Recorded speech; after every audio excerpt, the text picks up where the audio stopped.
Hello everyone, and welcome back to another Transformers review. Now if you've watched my last video, you're probably thinking, hold on a minute John, you've already done Devastator, why is he stood there? Well, it's not completely the last part of the series of videos really, because I did sort of suddenly think, well, there is another aspect to this figure that I hadn't actually gone into. And it's not actually so much just the G1 side of it, because I also picked up a while back the Power of Destruction set for this guy, and it's a really nice add-on set which improves G1 Devastator, and it's worth showing as a review in itself, and I'll show it all being fitted as well. Some great sort of IDW more than G1 style artwork, but really nice picture on the front there, Devastator. And then round the back it shows the parts you get in the set. Anyway, I'll get to the actual set itself, so get it out of the box. Now, it all comes in plastic tray, and there is also one thing to mention as well. There's also a nice picture inside with Devastator and some of their little head robots, like the Prime and the Ultra Magnus and the Megatron and Soundwave ones there. So yeah, nice little sort of picture as well to put in for nothing. Anyway, getting on to the set, as you can see, it's a little bit like the Encore sort of sets where they've got a double injection moulded sort of packaging, so it holds it all firmly, so I can actually lift it up and show you. Now, what it comes with, you've got two different style heads at the top, one more maybe cartoony style, one a little bit more say like the comic style. You've got a new chest wing, shield, whatever you want to class it as, in the centre there, and you've got two new forearms, a larger gun, and I'll compare all these to the original parts. You get a new waist part with posability, which is a major thing that the original Devastator was lacking, and you get, although one's in there, you get another green drum, which I don't know why they've included that, because he's already got a green drum on Mixmaster, but you do get a purple one, which is more to make it more like the G1 cartoon, whereas Mixmaster's drum used to end up being purple. And you also do get, what has actually just moved, and I'll just put it back in position, a little clip there, which you'll see in a minute what that turns into, what that's part of. Anyway, now first of all, we've got to take G1 Devastator apart, so we don't need the chest shield now, so I'll get that out to one side. We don't need the original forearms, so we take those off. We no longer need the old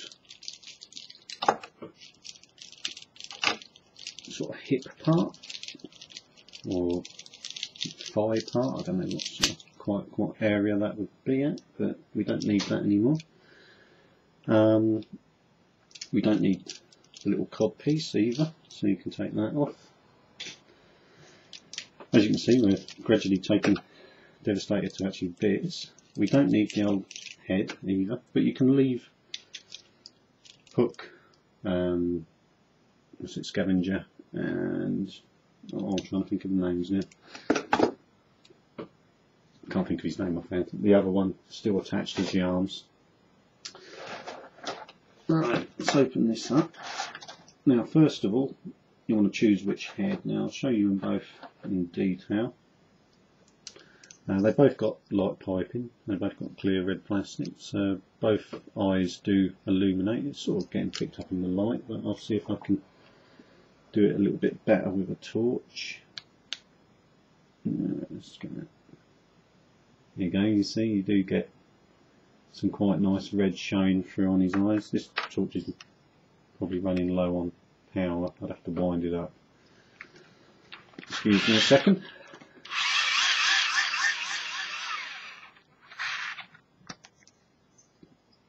and there we go, that's better.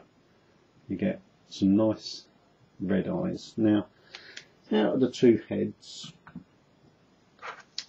you know, you get the two different sort of styles, the plainer sort of cartoon style head, and you get more the, I suppose you'd say, the comic sort of designed head. I quite like the comic one myself, although the cartoon one's nice and more, probably more accurate actually in that sense. It's just a little bit blank, so I actually do prefer the comic version. So I'm going to use that one, and that fits on exactly the same as the original. Just push it on the back, and it's just a nice tight fit and just holds everything in place. And as you can see, it's already an improvement. You then need to take, let's start with the arms. You get a left and a right, obviously, and differences with these to the originals, obviously they're not launching forearms, but they also have finger articulation in, like, they're all moulded in one, but it can actually grip now. And he does have a little bit, not a lot, but he does have a little bit of thumb movement as well, so you can hold things to a degree.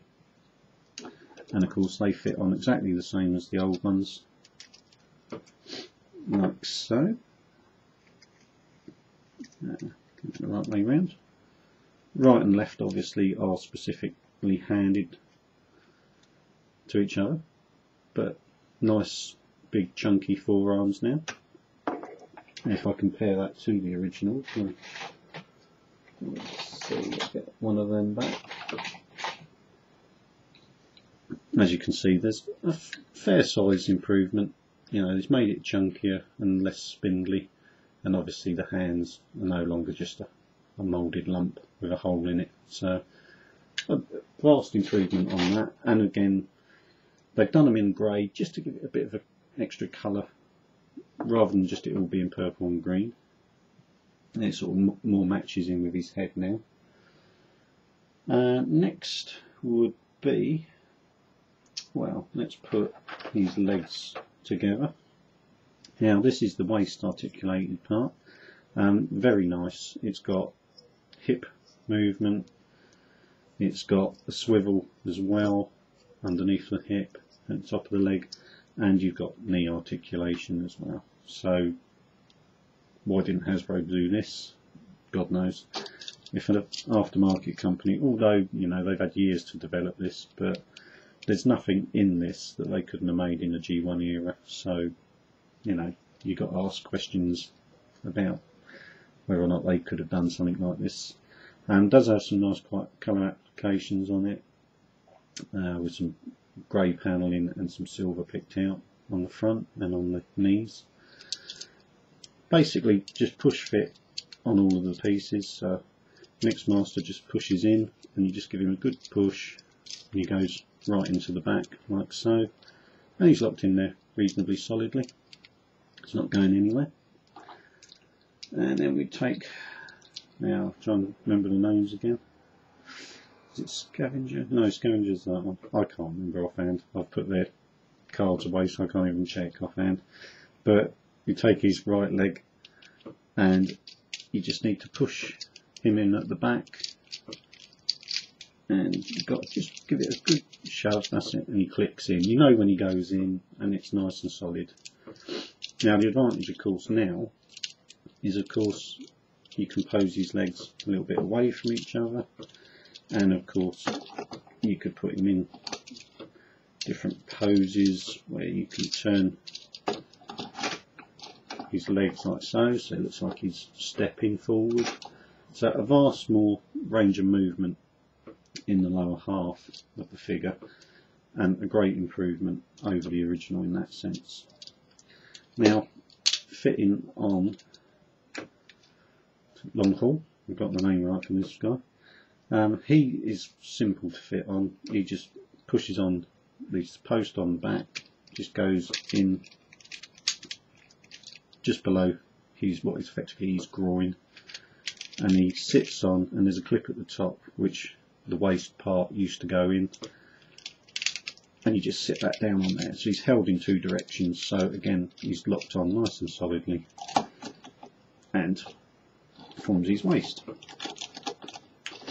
Now at this stage you can actually reassemble Devastator, because the head part obviously is the connections. Now one downside I would say with this set is they should have made that a sort of solid hole rather than have it open at the end, because that does give it the opportunity of swinging out and movement. So that's one downside to this set, but it's livable. You just plug him in as you would the original and sort of just stand it up. You just got to get the legs positioned for balance and bring his forearms round as well. That'll help balancing out a little bit.